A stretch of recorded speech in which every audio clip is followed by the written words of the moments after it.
Hi guys, Maddie here.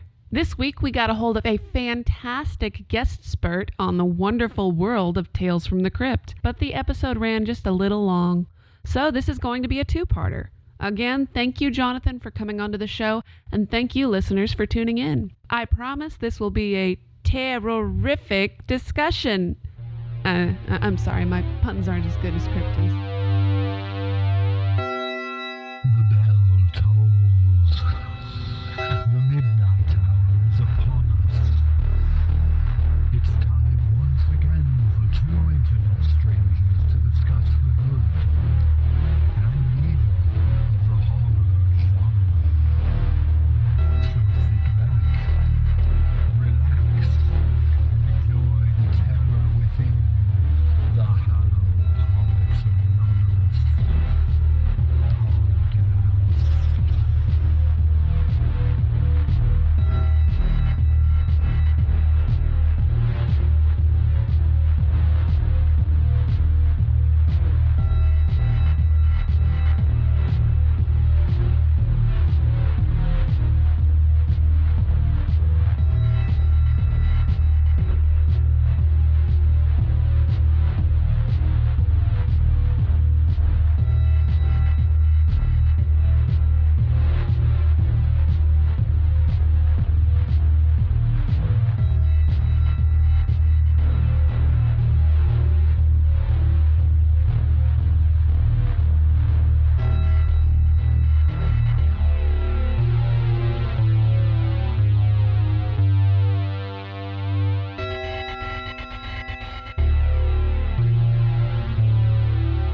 Greetings and salutations, boils and ghouls, and welcome to another episode of Hallow-Holics Anonymous.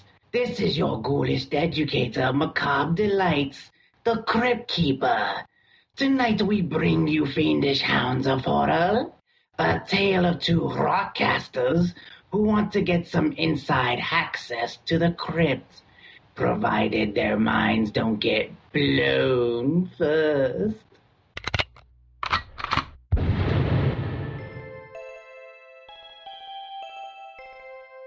I'm Corey. I'm Maddie. And I'm Jonathan. And we are the Hallow-Holics Anonymous. A show dedicated to all things horror and occasionally Halloween. So, guys, if y'all couldn't tell, we have a third member on the episode. We have a guest today. That's what I'm trying to say here. Hi, guys. How you doing? A little bit about me. I'm 29 years old. I'm currently in the military. I'm originally from New Jersey. I'm stationed in Fort Hood, Texas. Right now, I'm actually getting ready to PCS and transfer over to Kansas in Fort Riley. So I'm going to be transferring over in June. A little bit about me. I'm a huge Tales fan. That's, pretty much why I'm here. I like to play video games. I like to do cosplay a little bit. I'm actually taking a backseat on cosplaying right now due to work. Yeah, cosplay, video games, and comic collecting. You don't walk around dressed as the Crypt Keeper on the base? No, unfortunately not. Not yet, at least. I hear they frown on that. Yeah. They frown on a lot of cosplay at first, but as long as they do it for a special event and everything like that, they get a big kick out of it, and that's a thumbs up for them, I think I've been to a couple of conventions that were like right across from some ROTC balls, so you've got a bunch of nerds on one half of the hotel usually and a bunch of people in uniform on the other. Yeah, and the funny thing is, me being a soldier, I hear from others where they're just like, you know what? This uniform is actually my cosplay. so they dress up in the uniform and they feel like, oh God, I don't even want to go to work today. Yeah, I was actually about to say that a lot of my nerdiest friends are soldiers. That uniform sometimes is the only thing that divides us, you know what I mean? Yeah, absolutely. Me being part of that percentage of being a military armed force member and then being a geek, I like to be that middleman, Well, obligatory Nice. Thank you for your service. Oh, thank you. No, it's a pleasure to serve the country.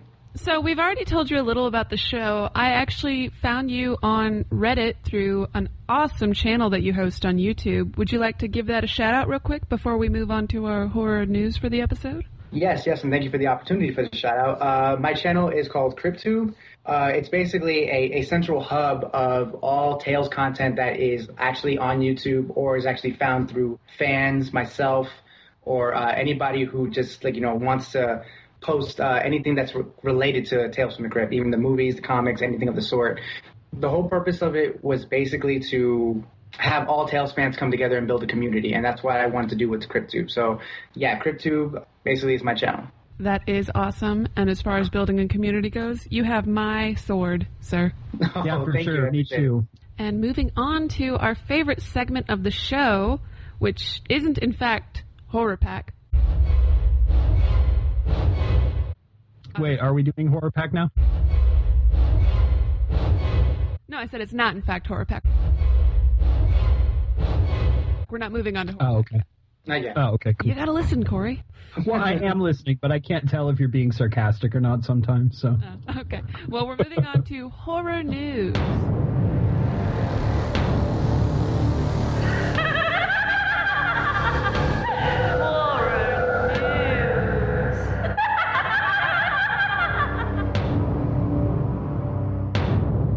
For those of you who are crazy into the VR scene, they've been doing some experiments with films that are filmed specifically for VR, and one of them coming out soon. Robert Englund just signed on to one, a film called Alexandra. Oh, interesting. It'll be an interesting experimental...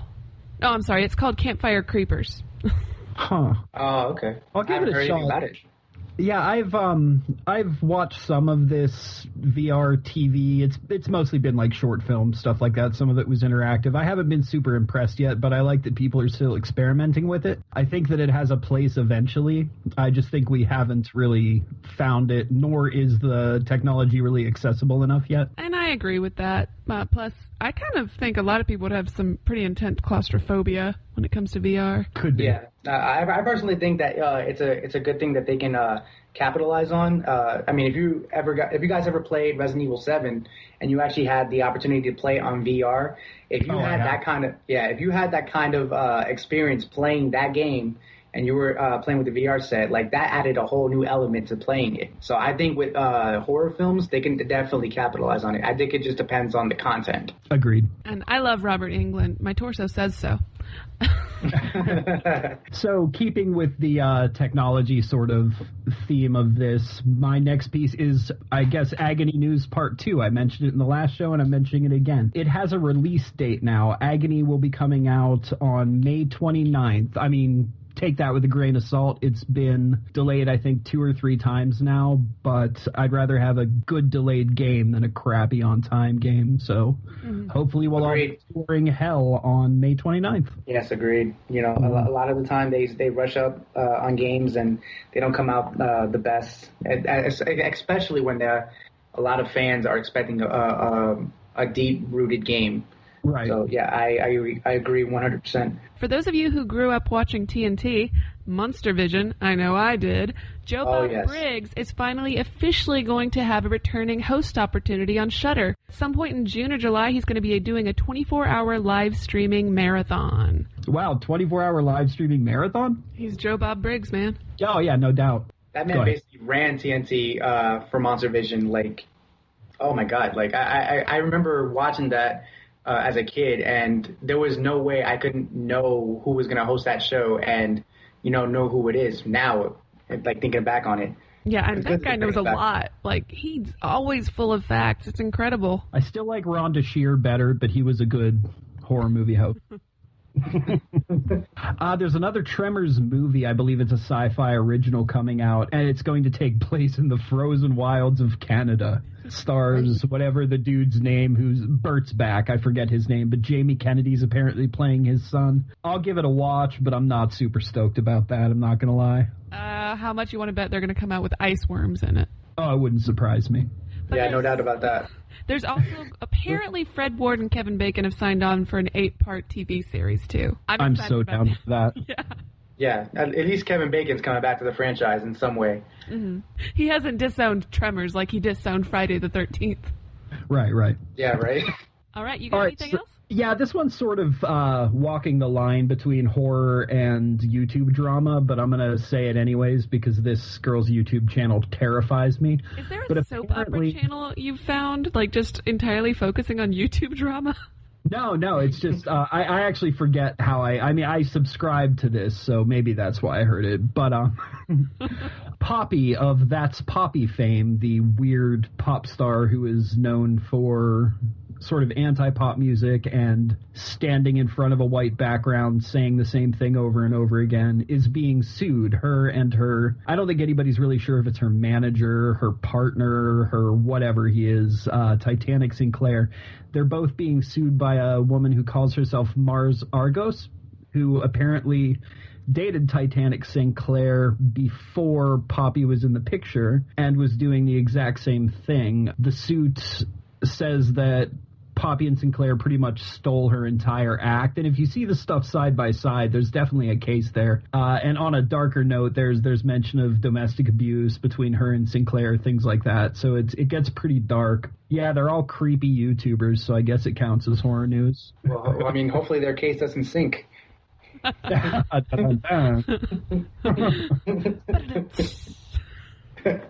Oh, they hit an iceberg. Before we finally launch into the Stephen pre-memorial Guess That Death game, Corey, why don't you tell our guest a little bit about your monthly horror pack? Yes, I want to hear this. So this is another month where I have decided to keep it. It was actually kind of a good month for me as opposed to a just one movie month. It might be a 3-movie month. I'm not sure. This month in horror pack, I assume it's because it's April and 420's in April, they sent the horror pack limited edition Blu-ray of 420 Massacre. Okay. Awesome. That is appropriate. Yeah. The back says, over 420 weekend, 5 young women decide to celebrate their friend's birthday by taking a camping trip to a nearby national park. However, their fun is quickly snubbed out when they stumble upon an illegal marijuana grow operation hidden in the greenery and protected by a bloodthirsty maniac. Will they survive or will they perish in search of the ultimate high? Oh, I love the wordplay. Ridiculous. Somewhat unrelated, but I had a customer recently who was from Colorado on her driver's license, and her birthday was 420, and I just slowly looked up at her, and she was like, yeah, I get that look a lot. I'm sure she does. All right, so next up we have The Horseman, and this doesn't really seem like a horror movie to me, but I'll give it a shot anyways. It sounds more like a remake of... Sleepy Hollow? No. It's that Charles Bronson movie that Bruce Willis is remaking right now. Death Wish. It sounds like Death Wish. That's the Death Wish, yeah. So when Christian's daughter dies, so does any sense of remorse as he searches for vengeance at all costs. Tracking down the men responsible one by one, he reaches a new level of brutality and discovers how far he has to go to settle the score. A shocking and merciless experience, The Horseman pushes the limits of gritty revenge tales. I love how when a woman is when a woman does revenge murder, it's like a grindhouse serial killer film, but when a man does it, it's an action flick. Yeah, it's a gritty action flick. Yeah. The one thing you need is Tarantino. That's all you need. And then you got a grindhouse film. No doubt. All right, so next up, I don't even have to summarize this. It is the remake of Dawn of the Dead, which I know a lot of people didn't like, but I really dug it. Same general plot, bunch of cats trapped in a mall. Zombies everywhere, only these zombies run. I personally think that, the remake was actually pretty good. I mean it's not 100% like the original, but, I thought it was good. Yeah, I loved it with the opening to Johnny Cash's The Man Comes Around. I thought it was really great. I'm glad I own this now. I loved these sort of moments of humor where they were communicating with their neighbor trapped in the other building. Yeah, that was real cool, too. And the way that whole scene ended was pretty awesome as well. Yeah, brutal. And finally, this is now a jewel in my collection. I'm so glad I own this, and I'm so glad I didn't buy it before this. But the final movie is the collector's edition, Hobo with a Shotgun. This movie's great, and I am going to read the back because I'm sure it's amazing. A train pulls into the station. It's the end of the line. A hobo jumps from a freight car hoping for a fresh start in a new city. Instead, he finds himself trapped in an urban hell. This is a world where criminals rule the streets and Drake, the city's crime boss, reigns supreme alongside his sadistic, murderous sons, Slick and Ivan. Amidst the chaos, the hobo comes across a pawn shop window displaying a second-hand lawnmower. He dreams of making the city a beautiful place and starting a new life for himself. But as the brutality continues to rage around him, he notices a shotgun hanging above the lawnmower. Quickly he realizes the only way to make a difference in this town is with that gun in his hand and 2 shells in its chamber. Hell yeah. the shotgun. If you haven't seen this movie's so great. That is like the premise alone. It's very old school sort of 80s ridiculousness. It's fantastic. And Rutger Hauer's Rutger Hauer. What can you say about him? It's got an excellent soundtrack, too. I've never seen it, but I definitely will take a chance with it and give it a watch. Yeah, for sure. I actually don't remember the soundtrack. I want to say they lifted a few tunes, but I'm not going to. Don't quote me on that. I just remember a conversation vaguely about it. That's neither here nor there. They still use some good songs. That is this month's horror pack, and I will be keeping it for yet another month, listeners. So expect more in a month. Fantastic. Sweet. Moving on to our favorite moment in the episode, other than the actual subject matter, is the Stephen Free Memorial Guess That Death game. Yay! Yeah. All right. So, guest of honor, not the winner this time, which is me. I've won 2 or 3 times in a row, I believe, Court. Is that? Yeah, and I'm definitely going to lose this one, too, because I don't know any of the titles of these episodes. We're going to give you the honor, Jonathan, of launching into the first riddle or question, however you phrased it. Okay, so let's see. Let's go with one. Man marries elderly women and eventually kills them all, and they all come back with a vengeance and devour him. What episode is that from? Good question. I've seen it, but I have no idea what the title is. I knew that would be an issue with this game this time. I know this one, too. I want to say it has the word young or death or love in it, but most of the episodes do. Yes, most of the episodes do, but unfortunately not this one. And I even know the actor because he was on SNL and Dead Heat. Yes. So any ideas, guys? No, I give up already. I'm not going to remember the episode name. All right, so it's None But the Lonely Heart from season 4. I love that episode. Score right now, Jonathan 1, Maddie and Corey 0. So am I continuing on, or are you guys going to go now? We each take turns. Alternate. Yeah, so Okay. The next one is mine. Gambling can be a nasty habit. On the other hand, I bet you I'd win in a round of Russian roulette.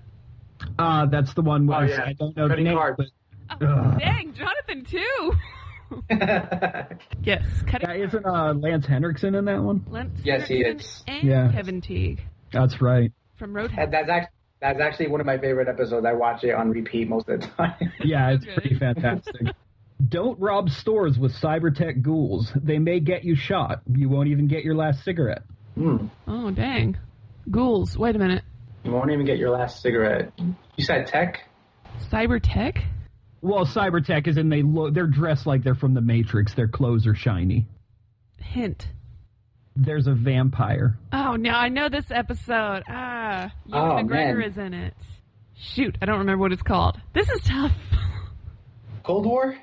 Oh, damn it, yeah. Yeah. Man! So Corey and me really do suck.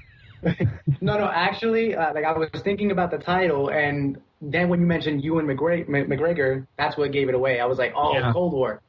That's why I didn't mention Ewan McGregor at first. All right, Jonathan 3, Corey and Maddie, pathetic 0 and 0. All right, next No. one. Jonathan, back to you. When I'm really hungry, I like to cut the log and have sushi rolls. I have no idea at all. I'll give you a clue. Season 3. Think of the keywords. Cutting logs, Oh, I sushi know. rolls. I know what episode it is, but I don't remember the name. It has the actor from Cabin Boy. Chris Elliott? No, not Chris No. Elliott. Oh, and there's your Cabin Boy reference. Yeah, I know. I can't believe I managed to fit one in. Yes. I throw one in every episode, Jonathan. Okay. Actually, I'm going to replay those and double check that. Yeah, I have no clue. I'm I gonna don't remember pass what it's again. called. Maddie? I don't remember what it's called. I love the episode, but I don't remember the title. So you know what I'm talking about. Yes, I do. Jealous right. Husband, Lumberjack. There you go. That's all of them. Oh, that Oh, one. there They're you all go. lumberjacks. I know the episode now, but I can't think of it. It's the do-gooder lumberjack who just wants to be a lumberjack and live his life, but then the wife is all over him and the husband's jealous, and I have no idea. Split second. All right. All right, Jonathan has pretty much got all the points so far. Yeah, so that's 4-0. You probably already won, but we still go through all the questions. I'm cool with that. I'm having fun. I wonder why. No, it's not because I'm winning. All right. It sure does pay to lose a couple of inches when you're shopping at a budget funeral parlor. Fitting punishment. Oh, dang. Oh, my God, yes. Jesus. All right. All right. I didn't even get to say I give up on that one. I'm telling you, Ezra is cheap as fuck. That's all I needed. And I tried to be clever. All right, this one should be pretty easy because, like I said, I knew I wasn't going to win, so my give a shit factor was very low on this one. When you adopt a child and plan to eat him, keep him locked up for the first full moon. Secret. You said it before I did. I actually knew that one. I mean, you guys can clearly see how obsessed I am about this show. I mean, I think it's kind of sad on my part. So that's 6 so far. Let's not even bother with the points anymore. Let's just Let's just act like there's no point system here. Let's just keep going. The points don't matter. Wink, wink. We're all winners here. I like that. I like to make sure I stay clean, but I use my husband as a way of staying clean. Hey, guess what, guys? I have no idea. Is that the one with the assassin? No. Oh, darn. Clean. I'll give you guys a clue. Bars of soap. Oh, I know that one. That's the one where she's like an artist, right? Yes. Yeah, I still don't remember what it's called. Yeah, now I think I remember this. No, I'm getting it confused with the like where there's he's an an eyeball artist. in the bar of soap. It's a little bit of a complicated title, but yeah. Think of fractions. 1/2 of your love painting. I don't know. No. Probably it. I mean, well, we can say it is. I'm good with that, too. All right, Maddie won. I'll give you that because it doesn't matter. But the proper title is 99 and 44 and 100% pure horror. Oh, man. I have no idea. Yeah, it's a complicated title. Actually, that was a little difficult. I guess next is mine. Listen, I hear what you're saying. I mean, I can't say much back, but it's sort of hard to focus on the little murder issue with that mole of yours staring me in the face. Huh. Huh. Could you repeat that one more time? Listen, I hear what you're saying. I mean, I can't say much back, but it's sort of hard to focus on the little murder issue with that mole of yours staring me in the face. Sounds like a direct quote. No, it's not. No, it's not. Not at all. She, for a while, Oh. can't even speak. Oh. Mute witness to murder. Yes. Are you looking Oh, at the episode list? No, I'm not. All right. So if you're going to prank your pledges, make sure you don't invite an evil sorority. House of Horror. Boom. Yes. House of Horrors. That one is really good. All week, I've been watching every episode except for the ones I was supposed to. And I ended up watching House of Horrors twice because I fell asleep the first time. But that's a really good one. It has a couple of stars in it. You had Brian Krause in it. You had Will Wheaton. Yeah. Critical role. You also had the other Dylan. the other Dylan. Bob Dylan? No, unfortunately not. Yeah, it's not even Matt Dillon. It's like Justin or Harvey Dillon. I forget. The long lost Dylan. Yeah. Wasn't he in Entourage? Yes, he was. That doesn't mean he matters. It's like whatever. I mean, it's not Matt Dillon. Yeah, my opinion of both of you has lowered because you're familiar with Entourage. Oh, I'm only familiar that he's with him being in it. I've never seen it. I'm only familiar with the fact that it was HBO programming. That's it. All right, I guess it's Jonathan's turn now. I was in the Mafia, but at some point, I ended up being split up. Oh, I almost watched this one this week. Three's a Crowd? No. But it's with Joe Pesci. Yes. Split decisions? Close. Gotta change one word. Split up? I don't know. Nope. You're almost there. Banana split, split. I don't know. I mean, it's kind of a disorder. Oh, split personalities. There you go. Yay, Yeah. Maddie too. No, I'm taking away your fake point and giving you a real point, so it's still on. Well, it's still better than 0, sir. I came into this knowing I was going to end up with 0. All right, so is it my turn? No, it's mine. Yeah. Oh, okay. Yeah, romance novels and screenplays never seem to play out right in real life. Love Potion number 9 was way off the mark here. Oh, I know it, but I want to see if anyone else can get it. I feel like I'm an ass about this game. By anyone else, you mean me, and I will not get this. Yeah, I wouldn't even know where to start on this one. Andrew McCarthy. That is an actor. From I know who he is. And Yes, it Weekend is. at Bernie's 1 and 2. Yeah, I still have no idea. Love to death. Yep, you got it. Damn. I actually watched that today. Not a great episode, but there's something about it that's just entertaining, which you can say about most of the show, but... Actually, when you say something entertaining about it, like, I actually realized that a lot of these Tales episodes, including that one, if you change up some of the imagery and put it into a different context, it adds, like, so much more of a different element of humor to it. Like, if you think about the TNT announcement for Tales, and you see him covered up in his blanket, like he's getting ready to fucking, like, blow a fuse. That's exactly what most Tales fans look like when that announcement was made. That's dead now, though, isn't it? That's shelved now. Oh, yeah, that's buried. Well, That sucks. come on. No Kassir?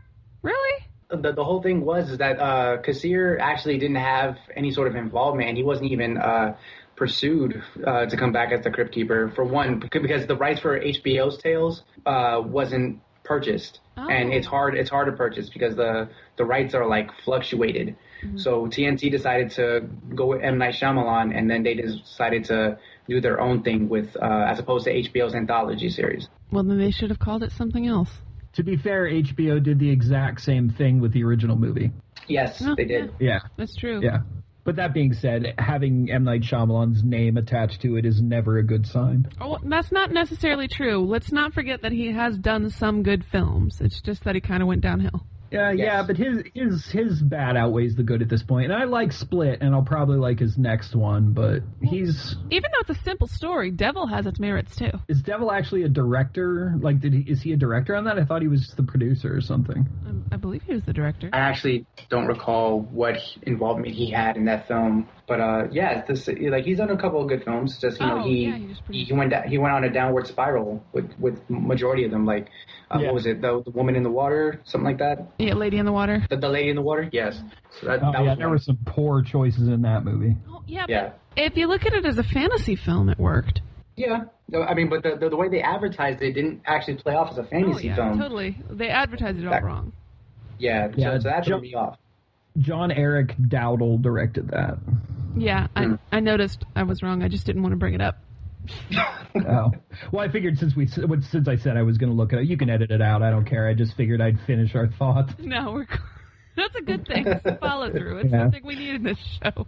Oh, it's the guy who did the Poughkeepsie tapes, Quarantine. That's not bad. All right, whose turn is it in this Yours. Train wreck? All right.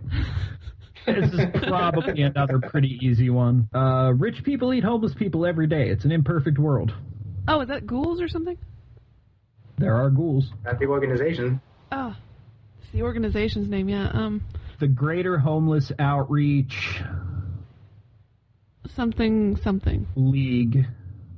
I forget what the U was, yeah. The Grateful Homeless Outcast and Unwanted Layaway Society. There you go. I think that's what it was. Damn, you are a Tales from the Crypt nerd. Yeah. Like, trust me, I'm big into it, especially when I just take the time to just watch the episodes and constantly analyze them. Yeah. Sir, you have earned my respect today. Yes, +1 for me. All right, so does anybody have the actual title, though? Morning Mess. There you go. Nice. There's actually a huge thing that I noticed about that episode last night, actually. What's that? If you go back to the original comics from Tales, there was actually an issue 35, where it's actually the story's actually called Midnight Mess. And if you watch Vault of Horror from 1973, they adapted that tale. And what you see is, like, at the end, you see a man who kills his sister, and eventually he decides to go to a restaurant. And what he doesn't realize is that he stumbled into a restaurant that's full of vampires. And the lady that comes in, his sister, he realizes, oh my God, she's still alive. She's not dead. She turns out to be a vampire. And, they all drink his blood through a tap. That's a good one. Is that the one that has the Tom Baker as a painter in one of those stories? Yes. That's a good one. Drawn and quartered. I wonder if Tales from the Crypt eventually stole that back from them and made Bordello of Blood out of it. Actually, no. Bordello of Blood was a completely original concept. It had nothing to do with any sort of Tales in the comics. So it was I think I read that, yeah. And if anyone but Dennis Miller had been in it, it might have been a better film. Yeah. Well, the $1 million man. or if Dennis Miller would have enjoyed his time there. I think I would have liked him in it if he would have liked being there, but... Yeah, but like you said, the $1 million. The $1 Million Man, yeah. Yeah. With Morning Mess and the Midnight Mess comparison, like, if you actually watch the Vault of Horrors rendition with the ending of Morning Mess, you can see somewhat of a translation between the ending scenarios. And it also doesn't help in issue 37 of Tales from the Crypt of Morning Mess, where they actually mention the fact that the ghouls from Morning Mess got their idea for forming the Ghoul Society because of Midnight Mess. Oh, really? Really? Yeah, if you go back and read 35 and issues 35 and 37 of those stories, you'll see that they play a reference to each other. And then if you watch season 4, it sounds like an algebra equation. If you watch season 4 of Tales, where you watch, or is it season 4 or season 5? But I think it was What's Cooking, episode What's Cooking. The Crypt Keeper's end segment shows him like taking a tap to someone's brain. Yeah, I remember that one.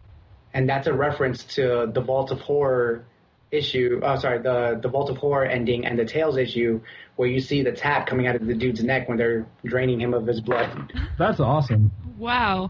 You have just schooled us thoroughly. For sure. Trust me, this is something I just noticed yesterday. I was like, oh my God.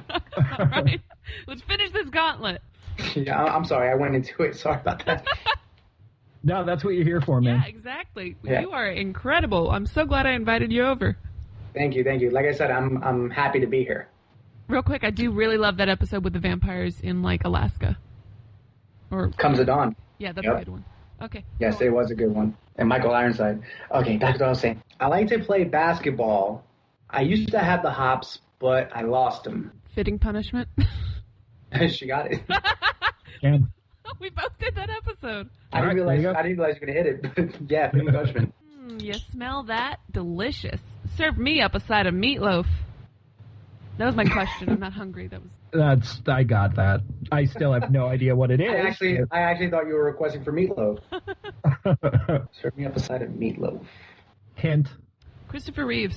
Man, every time he's mentioned, I just think of that terrible murder mystery he was in the 80s. I love Christopher Reeves. Village of the Damned? Superman? Okay, do you want another hint? Sure. Meatloaf.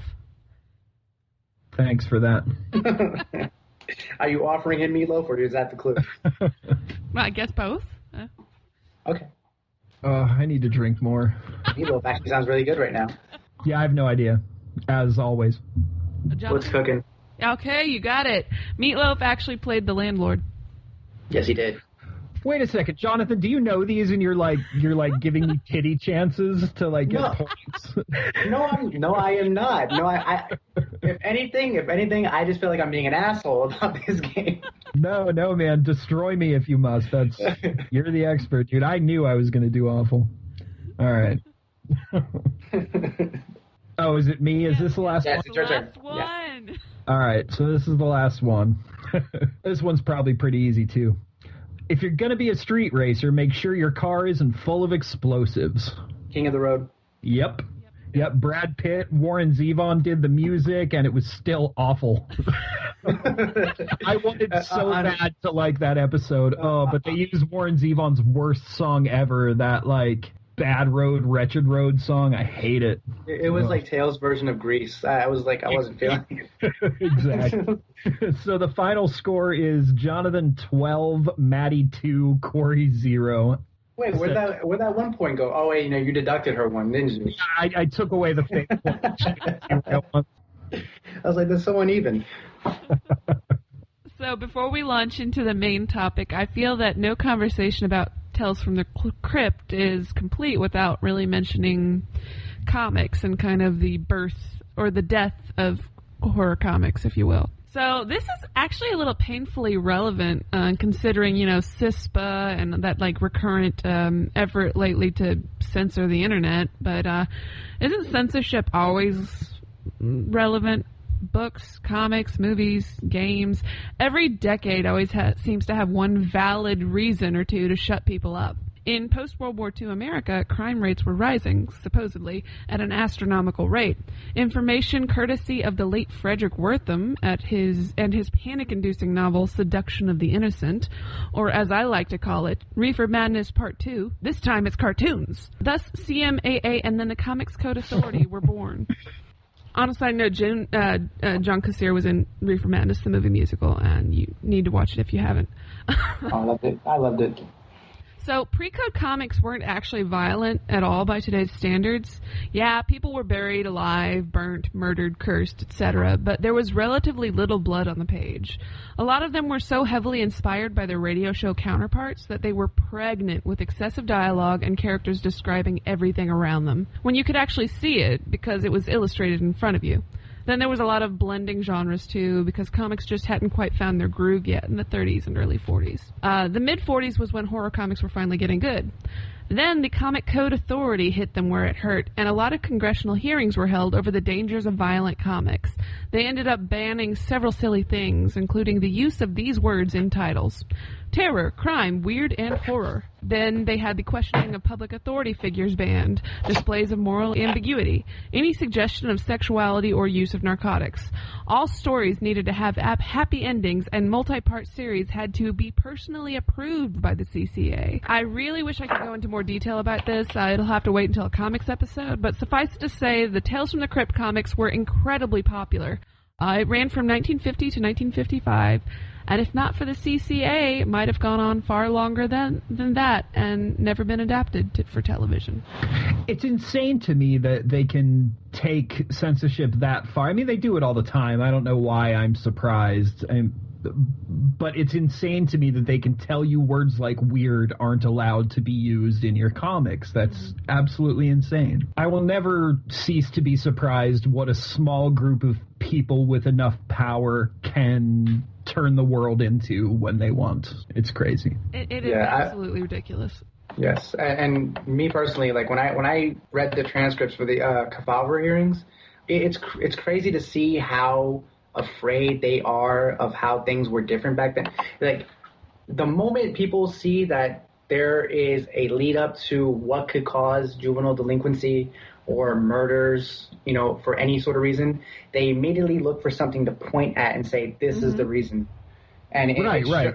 And it's shown throughout history, all throughout history. We used to get it back in the 90s for video games, Mortal Kombat, for instance. We're getting it again now for video games in a lot of ways. Exactly. President Trump is looking for video games as the reason for delinquency or, for murders and whatnot. The 80s blamed Twisted Sister. I mean... Yeah, and like freaking, they used to blame Eminem for his rap lyrics, back in the late 90s. And like, society just look for something to point the finger of blame whenever they see something starting to upscale in terms of violence. And so then came the Tales from the Crypt show. Why don't you tell us more about it, Jonathan? What inspired you to love Tales from the Crypt? How did it become a television show? Well, what inspired me to love it? Well, I mean, I'm going to be completely honest. I was not a huge fan at first. Reason being is because when I was first introduced to this show in the series, I was only about 3-4 years old. Fun fact about me, it was actually released the same year and month I was born. But oh God, I'm so old. Yeah. So 1989 is when it was released, and when I first saw the Crypt Keeper and I heard the theme music, I was not a fan. I was very terrified of hearing the Crypt Keeper's laugh, just seeing him. And it didn't help that I had a brother and sister growing up who constantly taunted me with the laugh and the theme music. But eventually, growing up, once I got to high school, I was getting more curious about the Crypt Keeper and Tales from the Crypt. And eventually I came across a website made by a good friend of mine named Ian, who's part of my Tales group, who made a fan site. And, I would constantly, slowly, progressively just look at pictures or read up about it. And eventually I just started growing into a fan. And then when the shows started releasing the DVDs for the first time, I bought them. And ever since then, I just love the series. I love the films. And then it wasn't until maybe maybe 10 years ago, where I started looking into the comics, and now you have Jonathan that you're speaking to now. Are they reprinting a lot of the comic books? Like, are they still? Can you get them? Well, it's hard to find the originals, I'll tell you that. Like, I've been trying to find some of the original comics, and even if I do find them, most of them are graded and sealed, and they're worth hundreds of dollars, especially depending on significant issues. Right. They did reprints in hard trade, paperback bound comic books back in the 80s. They did them back in the 90s again. Unfortunately, then Paper Cuts got hold of the property, and then they kind of like put it on a downhill in terms of story and design. So it wasn't the same as the original EC Comics, but they tried to revive them, but they didn't they didn't do so well. They still have EC Comics stores and eBay or Amazon. They still sell the trade paperback reprints of them. Okay, yeah, I guess that was my question, if there were reprints, because I'd like to get into that eventually. I'm not a huge comic book person anymore. It's just too expensive, and I've got other habits I need to deal with. Agreed. Agreed. I tend to dabble into the public domain comics. I upload a lot of issues to the blog, but unfortunately EC is very highly rights protected, so I can't quite do that one. But I really appreciate how lush the old Tales from the Crypt covers are. Yes, especially when you had some very, very creative artists, like Jack Kamen, Jack Davis, Johnny Craig. They did a lot of amazing work, especially when it came down to the censorship hearings that came about after that. So they're really rare to find. And what's really fantastic about the show is that I think they do so many wonderful nods to the comics, including the stories that they base off of some of the old comic stories. And a lot of them really, the good episodes really do feel like you're looking at the storyboard as you watch the show. Yes. A lot of them, that like Joel Silver and the rest of the executive producers, they thought it was important and essential to make sure that the imagery that you see in the Tales comics and the Vault of Horror comics and the rest of the EC horror titles that are referenced in the show, that you see that imagery within the series. I mean, in many tales and in some of them, they actually depart from some of the original source material, but still you get that original feeling of like the story itself or the imagery. So which is why I really appreciate the series itself. So without further ado... Well, wait. Before we go there, there's something else I just noticed. I was thinking about it when you were talking, Jonathan. Yeah. I was the comic book while I was browsing the web, Jonathan. No. This was just the last couple of seconds. I realized something. So the font that they use for the Crypt part specifically. Yes. That's the original. That's what they've been using from the beginning, right? Tales from the Crypt. The title has pretty much always looked like that. Yes. I feel like without that font, modern horror punk may never have existed in the way it exists now. I mean, definitely without Tales from the Crypt, horror punk would be very different, but that is basically the same font. It's a little bit different, but it's basically the same font the Misfits used, some later bands have used and stuff like that. So even their contribution to music it's just amazing how wide this comic's reach turned out to be. You know what I mean? For something that's been gone for so long, essentially, it still echoes in pop culture, and I think that's a testament to the quality and the impact it had. It's funny you say Absolutely. that, because before Lux Interior passed away, I had gotten a shirt with a sort of fake cover of Tales from the Cramps, and I believe they did use the font for that. Yeah, their logo itself is basically that same font too. It's unbelievable how the comics and the show, I mean, especially if you look back on anything before the series ever came out, there were plenty of shows, television shows, movies, or like you said, bands that reference either the font or something in some way of the EC comics horror genre. Like, for example, if you go back and watch Creep Show, if you look at the title logo, it's very similar to the Crypt. I would call that a blatant ripoff of that logo, actually. Yeah. And not that I don't love Creep Show, don't get me wrong. But yeah, they definitely stole that font. Basically, Stephen King and George Romero, I mean, they made Creep Show in homage to the Tales and EC comics. That's exactly why they made that film, because they made this film. Definitely. Comics. The colors were very distinctive nods to the old Tales from the Crypt because, like I said, I've read a lot of old vintage horror comics, but they didn't tend to do like sort of red paint over their panels. They tended to mostly just do like blues and pretty vague coloring, but Tales from the Crypt specifically had those kinds of stylistic choices they used in Creepshow. Yes. And the fun fact is, when it comes to the Tales series, they originally were not going to make a series. They actually commissioned Tales to be a film at first, but then they realized that Creepshow and Twilight Zone, the movie, didn't do so well in the box office. So that's when they realized, okay, well, we need to get William Gaines' permission to actually make this into a television series. And that's when they partnered up with HBO and actually made Tales from the Crypt in '89. What year did the original movie come out? Do you know that offhand? 1972. 72? Okay. Yeah. And then 1973. Yeah, and then 1973 was when Vault of Horror got released. It was like right after one another. If we ever do an Amicus episode, you're welcome to come back onto the show, Jonathan. I'd love to. I'd be honored. Are we ready to discuss our chosen episodes, guys? Yeah. Yeah, but before we start, do we want to alternate? Yeah, that would be a good idea. Yeah. We're changing up the format a little this week, listeners. Instead of just each of us picking a movie, since this is a television show, that's a little difficult, because we can't all do, Demon Knight, and we already did it on an episode. So we each picked 2 episodes we loved and 1 episode we hated. So Maddie and I each one we love and one we hate to argue about too. Exactly. Well, I picked the one I love, Maddie hates, so we'll get to that later. I'm so excited. I'm so excited to hear Corey's worst one. Because he was explaining this to me, and then he was like, you know what, I'm just going to wait till we do the podcast because I really want to express how I just have a distaste for it.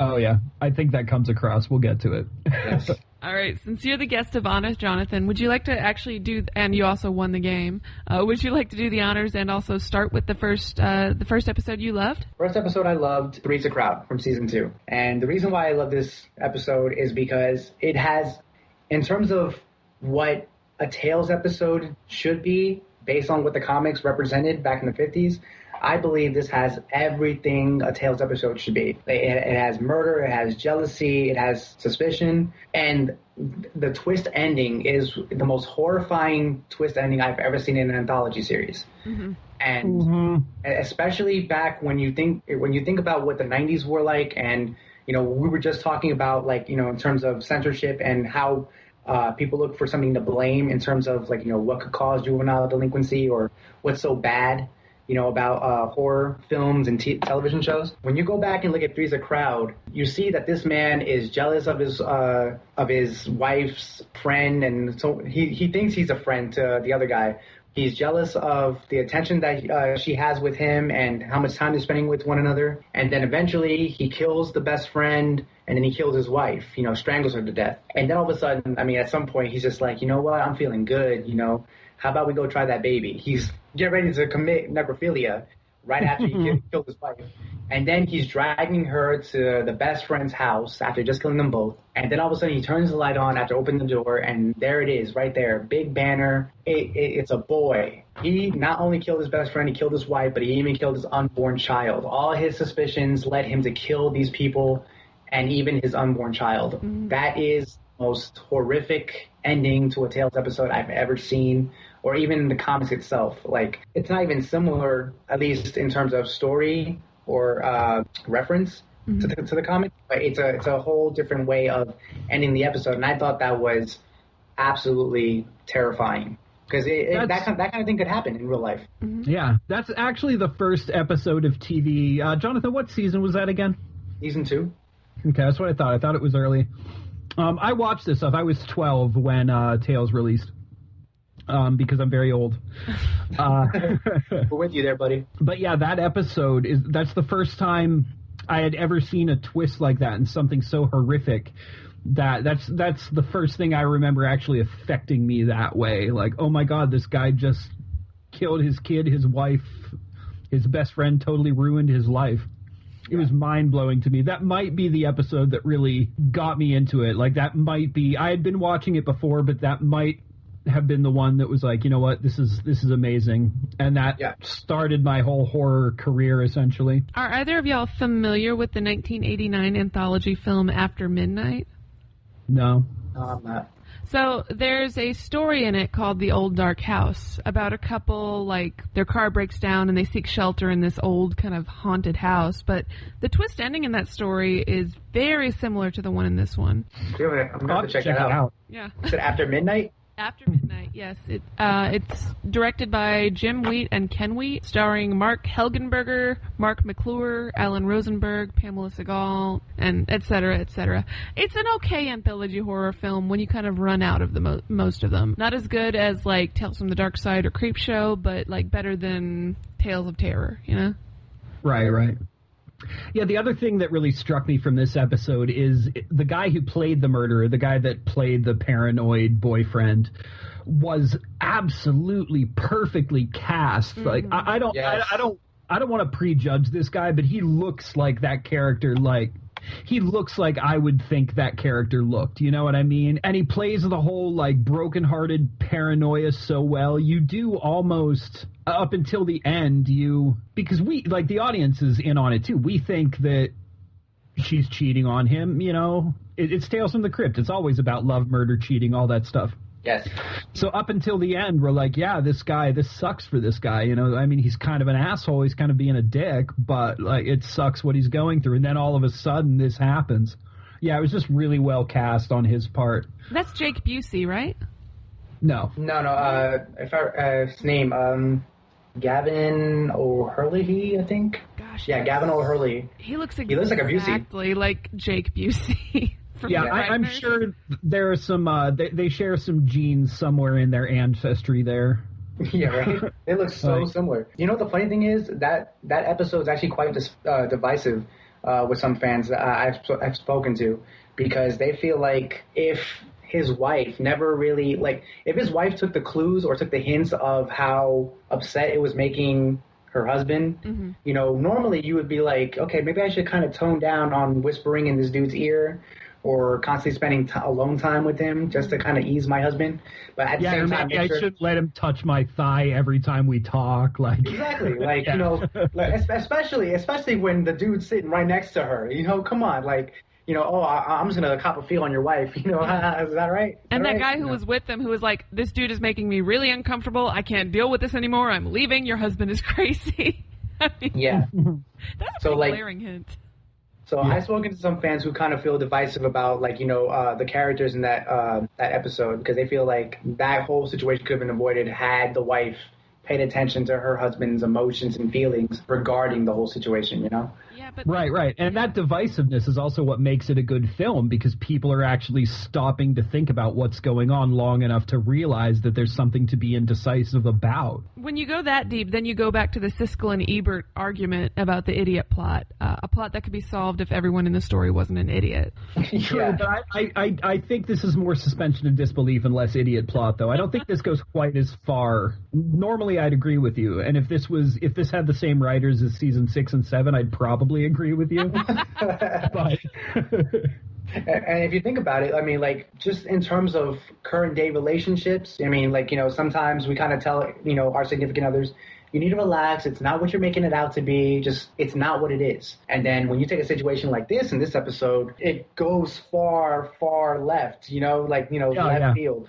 And you're just like, this is what could happen if, you know, you don't try to at least, you know, calm the significant other down and let them know, okay, this is not what it really is. Okay, and I'm going to follow through with what you're telling me. Exactly. Communication is important, listeners. Mm-hmm. Yes. Yeah, and you don't want to be strangled by your significant other before a surprise party. It's the worst way to the end of the night, really. It really is. Yeah, exactly. Got the look on those guests' faces, too.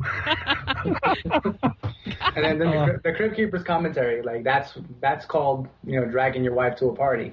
I forgot about that, too, yeah. and that's another part I loved about the episode, is like, you know how the Crypt Keeper is made to, you know, ease the tension on, you know, something so horrific like that? Yes. You know, that's what he's basically designed for. He's basically there to, you know, help bring you back into the realistic part of the show and be like, this is just levity. A television show. Yeah, exactly. Yeah. Levity. You know, he just, you know, hits you with that pun, or he just hits you with that joke just to try to make you chuckle and laugh about it. Right. He's essentially, here's my weekly Shakespeare reference, he's essentially the Puck. He's the character that brings you into the world and then sends you back out. Yes. Now, I personally think he's a troll. How can you reference Chekhov with the Crypt Keeper this week? The pantyhose in this episode, I can probably do it in every episode, but Chekhov's pantyhose definitely exist when he finds them for the first time. Yeah. And they were used in the final scene and introduced in the end of the first act. So yeah. Mm-hmm. Okay. There you have it. Pantyhose. Chekhov's pantyhose. All right, boss, who's next? I guess I'll go next since I was second place in the Steven pre-memorial Guess That Death game, which we've got to come up with a song loser. for. Yeah, I've been working on it slowly. It's I keep trying to think of a theme for that. Sorry, Jonathan, we get off topic a lot. No, cool. I've been trying to think of a theme for that, but every time I start thinking of a theme, I start thinking of like the Jeopardy music for when we're actually thinking about it. So I start writing that, and then I block out the theme. This has been harder than the rest of the show to write for. Just make sure you use a variant of the theme, otherwise you get hit with copyright from somebody.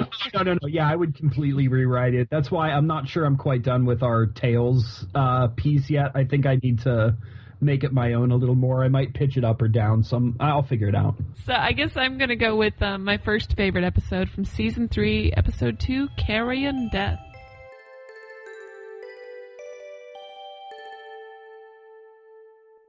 Whoa, guys, slow down there. Save something for next week. Oh, right, that's my job. Okay, guys, thank you for tuning in. Come back next week for the second half of this fun little two-parter where we get down to the nitty-gritty on the best and worst episodes of Tales from the Crypt.